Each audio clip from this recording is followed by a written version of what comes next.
This episode is brought to you by the Toyota Grand Highlander. Life's journey brings constant change filled with exciting surprises and grand challenges. And with its spaciousness, power, and style, the Toyota Grand Highlander is more than a vehicle. It's your partner in embracing all life throws at you. From the spacious adult-sized third row to seating for up to 8 passengers, the Toyota Grand Highlander is up for every grand challenge. Learn more at toyota.com/Grand Highlander. Toyota, let's go places. Make your next move with American Express Business Platinum. You'll get 5 times membership rewards points on flights and prepaid hotels booked on AmexTravel.com. Plus, enjoy access to the American Express Global Lounge Collection. And with the welcome offer of 150,000 points, your business can soar to all new heights. Terms apply. Learn more at americanexpress.com/business-platinum. Amex Business Platinum, built for business by American Express. Good afternoon, guys. Wherever you are in the world, I've got a fantastic guest for us today, Daniel Molina, and he's actually chiming in from Hawaii, and he's the CEO of Red Palm, which is a digital marketing agency, and it helps home service businesses thrive in a competitive world. And so if you are in the audience listening this and you're a local business wishing you had the tools you need to stand out, grow, and succeed without wasting time or money on strategies that don't deliver, Daniel's the man. So really happy to have him. And Daniel, welcome. Thank you for having me, man. It's awesome. Love to help people in any way that I can and offer up information to help. Yeah. Briefly describe how you got into Red Palm and what you do for clients. Yeah. So really, I was a student in college in 2000 at the Art Institute of Dallas. I wanted to work for Disney being a 2D animator. And then I found out, man, it takes a lot of work to do the 2D animation. And you would have to work for Disney like 14 years to be a senior artist. And so you got paid nothing. Till then, I'm like, I can't do that because I love passion of art, but being a starving artist was not something I wanted to sign up for. So then I quickly changed my degree over to 3D modeling. And so then I thought I'll do gaming, and that's the future of where movies are going, is obviously in 3D. And so then I graduate with a 3D degree, Associated Applied Arts on 3D modeling. Excuse me. And so then 2002 is when I graduate. September 11th just happened. All the studios in Dallas, is where I lived, Dallas, Fort Worth, were all closed. The economy sucked, tanked. No one was making movies. And so I'm like, crap. But at the time I had an in-house agency. I had an in-house graphic design job, was an in-house marketing company for a credit union. And so I learned graphic design through being in-house design. And then that started my marketing career. And so then I learned, and then I worked for a small boutique agency. I taught myself how to design websites and develop websites. And then I worked for big agencies. And then I was like, man, they're paying me $30 an hour. And then they're charging the client $175 an hour. I want some of that action. So then I learned how to dive into what I'm going to start with one client and hopefully I succeed. And so I made that decision, I want to say in 2008, 2009 to just go on my own. And now we have a pretty successful agency serving the trades. And so that's what I got into it. Yeah. And what's interesting is I just got off another podcast interview, and he has digital marketing agency. And he was telling me that for healthcare practices or for local home service businesses, local SEO is the key. And briefly describe everybody hears SEO, but what is the difference with local SEO and why it's so important? Yeah. So there's obviously the global SEO, and specifically for America, national, right?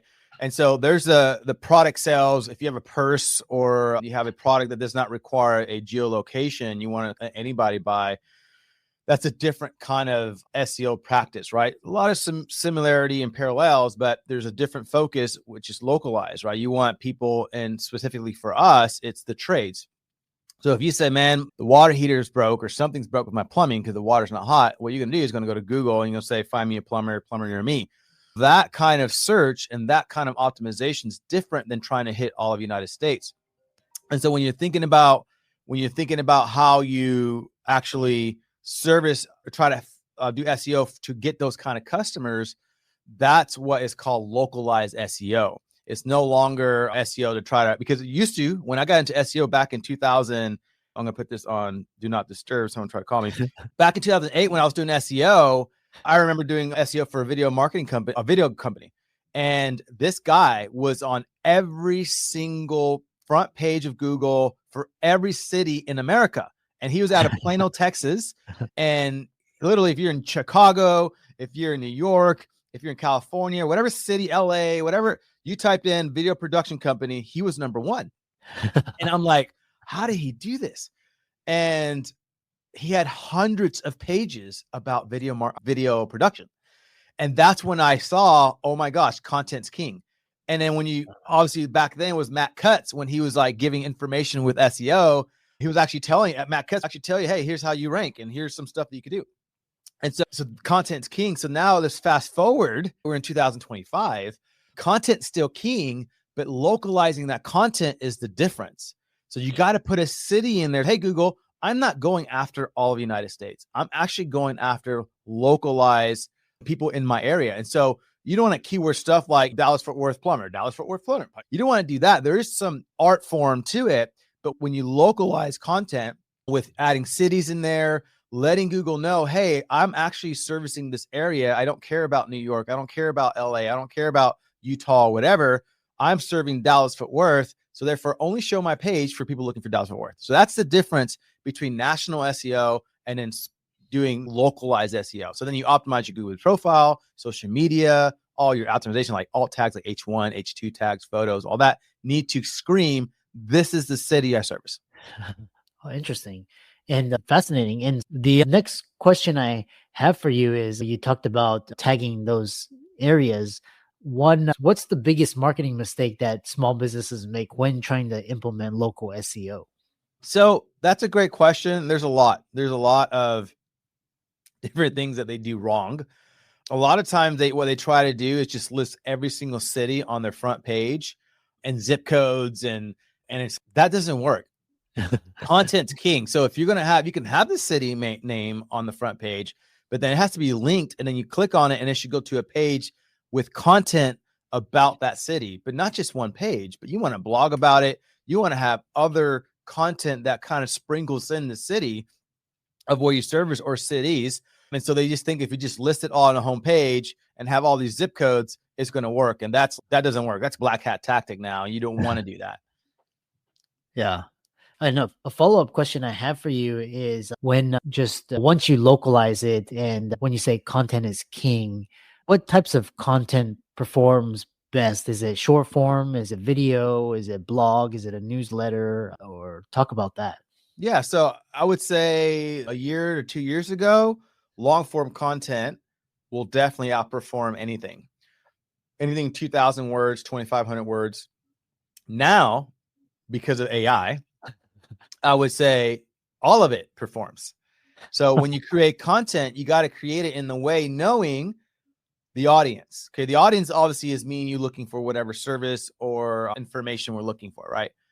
But we're the audience. So we got to find content that speaks to us. But how you create it and how you actually format it is, you want short form up top, answer the question in about 150 words, right? And very top, here's the answer to your question. Then you have the long form, then you have the FAQ in the bottom, or however you want to put it, with the table contents and all that. So it's easy for them to read through it. When you do it like that, then what you're doing is you're not only speaking to Google or Bing with long form content, but you're also speaking to the AI, because AI is looking for that easy, quick answer. And so then when now the AI, ChatGPT or Perplexity or even search generative experience from Google, they're going to look for that quick answer. And if people land on your page and feel like Google with their algorithms feel, oh, that was a good answer to the question, then you get displayed on Google. And we've experienced that. We've seen it where some of our clients show up for some of the answers. And so when I say content's king, when you start to be the topical authority, not just a keyword plumber near me. If you're only doing keywords on plumber near me, you're going to rank, but you're not going to rank for many keywords. Mm-hmm. What you want to do is just cover the whole topic of plumbing, the whole topic of heating and air, the whole topic of whatever service, physicians, lawyers, whatever you are. Be the topical authority of everything. Even if it's a long tail keyword that gets hardly any searches, you want to write about it. Then Google says, man, this is a plethora of knowledge about whatever service or product. Therefore, anytime a customer is looking for information, this is where we're going to send them. Every cup of Nespresso coffee is an invitation to transform your morning routine into a ritual you can treasure each and every day. Using the Virtuo Pop, a simple touch of the button freshly brews bold aromas and a rich, velvety crema layer for delicious cafe-quality coffee at home. Whether you enjoy your coffee hot or over ice, every sip, every morning is unforgettable. Nothing tastes like Nespresso coffee. Visit Nespresso.com or our app to explore our full range of easy-to-use machines and coffees not found anywhere else. Last week was our first playoff game, and my plaque psoriasis was so itchy under all my gear. Sometimes just thinking about scratching could take me out of the moment. And then my doctor told me I could get clearer skin with a pill called Otezla. Otezla apremilast is a prescription medicine used to treat adult patients with plaque psoriasis for whom phototherapy or systemic therapy is appropriate. Otezla can help you get clearer skin after just 4 months. Okay, ready for the next game. Talking to my doctor about a pill was a total game changer. Don't use Otezla if you're allergic to it. Get medical help right away if you have trouble breathing or swallowing, swelling of the face, lips, tongue, throat, or arms. Severe diarrhea, nausea or vomiting, depression, suicidal thoughts, or weight loss can happen. Tell your doctor if any of these occur and if you have a history of depression or suicidal thoughts. Live in the moment. Ask your doctor about Otezla. Call 1-844-4-OTEZLA or visit Otezla.com for prescribing info about cost, and more. Interesting. In a follow-up question I have for you is, in your experience, which platforms should people be on? I know the typical is LinkedIn or Instagram. I don't know what your thoughts about TikTok are, but where should people be posting this content? Yeah. On the website for sure. You got to see, like, the website is the motor. So when you see a NASCAR race or IndyCar race or any race, you don't really see the motor. You see the facade, right? The outside, the stickers, all that. Oh, that car looks fast, right? But really, it's the motor that makes it fast. And so think of your website in this day and age, is it's the motor. And so what you do on your website with content is what's going to drive the traffic to social media, drive the traffic to your Google Business profile, drive the traffic to all these places. And so when I think about social media, yeah, you want to be put on there, but it's not just put on there and then no one likes it, engage. You got to try to figure out how to get engagement. If there's no engagement or views with your social posts, whether it's Facebook, Instagram, you mentioned TikTok, it just depends on your audience, right? TikTok, it's every 5 to 10 seconds, 30 seconds, or maybe in one session, someone saw hundreds of videos. So you think they're going to remember your video after they just finished watching hundreds? Versus Instagram, it's not like that, right? Instagram is probably be more memorable, where Facebook, the same thing. LinkedIn, if you do a lot of commercial work, if you're doing B2B, LinkedIn might be the spot. But for a plumber, LinkedIn's a waste of time. You want to be in Instagram, Facebook, and possibly TikTok, doing TikTok videos, right? You want to hit all of that, right? But then you got to take your content and try to create short form to fit all those different mediums, right? And so I think it just depends on where your audience is. And then if you want SEO credit, meaning Google recognize and give you credit for those things, you got to make sure you get engagement. So your content's got to get engagement. It's not just post and you get 0 views that you're going to get Google to look at it. Yeah. The other thing that came to my mind when I was talking with you is your approach is very Gary Vee and just very strategic. And where does advertising fall in? Because I know, like, Facebook ads is like super expensive, Instagram ads. I know I heard like LinkedIn and YouTube and like these ads, but what are your thoughts on how people should be approaching keyword ads for keywords? Yeah. So the traditional is going to be Google AdWords, right? PPC. And then there's Bing, but Bing, I think, has 3% of the market share, whatever. But PPC is expensive. Ads on Google are expensive. In the trades, it's not only Google PPC, Google Ads, but it's also Google Local Service Ads. So there's 2 different platforms that you can advertise for service. When it comes to branding ads, that's where I think we need to talk. If you're looking for Facebook, Instagram, and even YouTube for leads on the trades, that's expensive. You have the wrong goal. The way you look at Facebook ads and YouTube ads is branding and awareness. You want to be where people are. I said this before, I'm not sure in another podcast, is a whole presidency was won without TV buys and radio buys.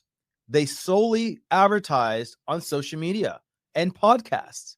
A whole president, United States of America. Hate him, love him, who cares? Yeah. The marketing team literally used social media to win the presidency, right? To get their message out. So imagine where people are. They're on social media, whether TikTok, Instagram, Facebook, that's where they are. So it's not really expensive when you're thinking about branding and awareness. It is expensive when you got 2 leads and you spend $1,000. Dang, that's a $500 lead. Jeez. But if you're like looking at it, I'm going to spend $500 and get 100,000 impressions, that's the way you got to look at it. And because branding and awareness is so important, more so than ever, to be there so that when they are Googling plumber near me, oh, I remember that funny ad. Oh, I remember that video that one plumber had. And then they pick you because you can do all the SEO and get picked and be on the 3-pack. It's called the map pack area. Yeah. But if they never heard about you, they never heard about your business, and your competitors did a better job branding, you might as well be on page 10 because they're going to pick the other guys they heard about. So don't look at social media as leads, specifically to the trades. Now, for products, of course, I buy crap all the time on Instagram. I buy crap all the time on Facebook. They get me. I'm a shopper, right? That's if products, you're going to get leads, you're going to get sales. But when it comes to service, offering service, that's a different beast of way of using social media. Yeah. And then a follow-up question I have for you along this topic of branding awareness is, what do you think about the strategy where people are not doing like local SEO, but they're doing like they're using SEO and like tags and keywords to get more followers and to just build a brand? How do you think that strategy works in addition to local SEO?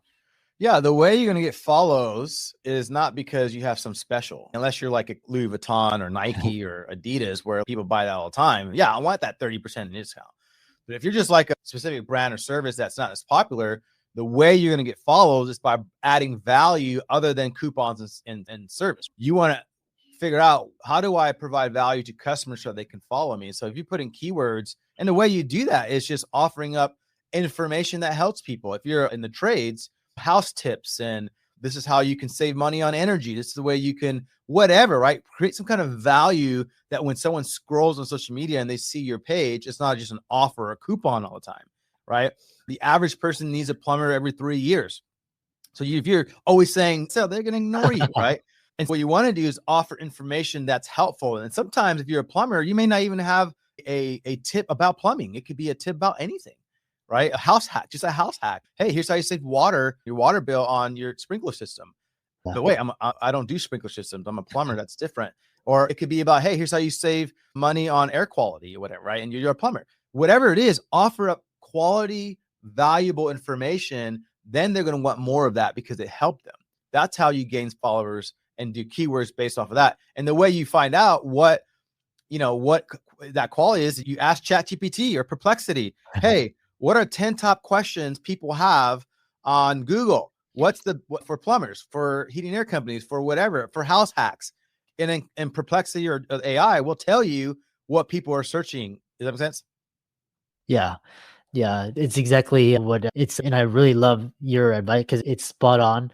The next, another question I have for you is, what future marketing trends should small businesses be preparing for? I know we touched a little bit about AI, but like new types of platform. Recently I heard a talk from the Blue Sky CEO. It's like a decentralized Twitter. Should we be paying attention to that or preparing for? What are your thoughts? Yeah, decentralization is definitely important, but you got to think about the ones that are leading that. It's crypto. Only 3% of Americans are in crypto. It's not a near future, even with all this pro crypto talk from the administration. We're still at 3% only of Americans in crypto. But believe me, I'm in crypto. Yeah. I'm in blockchain technology, and I looked into the NFTs, and I've definitely been in it since 2017. So I do think the blockchain decentralization is the future, but the adoption's not there yet. And right now the adoption's AI, but even then with AI, this was of course last year, many investors are pulling funds away from AI because it's cool. We sent a rocket to the moon, but does it make us money? Not really. And it's like, that's what they're suing with AI, is like all this Midjourney and Dolly and all this stuff is cool, but how do we make money on it?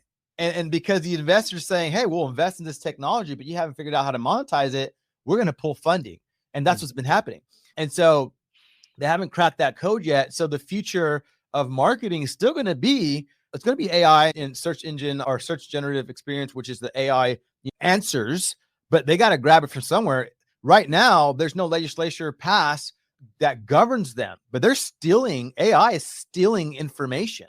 And so at some point, there's going to be laws where you have to source where you got that information. So people say SEO is dead, SEO is going away. Where do you think AI is grabbing all this information? I'm sure it's piggybacking on algorithms to go grab the information like Google's doing. And at some point, when enough companies get pissed off and say, hey, you're stealing my information and you're changing it up, Perplexity is actually putting in articles of where they got it from because they're ahead of the curve. And so if you want to be the reference article, keep doing SEO on your site, right? And so I think the future is still going to be Google with a little bit of AI, but it's not going to be like replacing it where just yet, we're not there yet. Yeah, it's really fascinating, and it's something to be looking and be on the radar and preparing for what's coming. So for business owners that really loved your talk, what's your top advice for new business owners investing in marketing, and how can people reach you, and how can Red Palm help them? Yeah. Business owners looking for us as far as in the trades. We've been doing the trades since 2012. 95% of our customers or clients are the trades. And so when you come to us, we're not like testing or trying things out on you. Like we have proven results because all we do is the trades.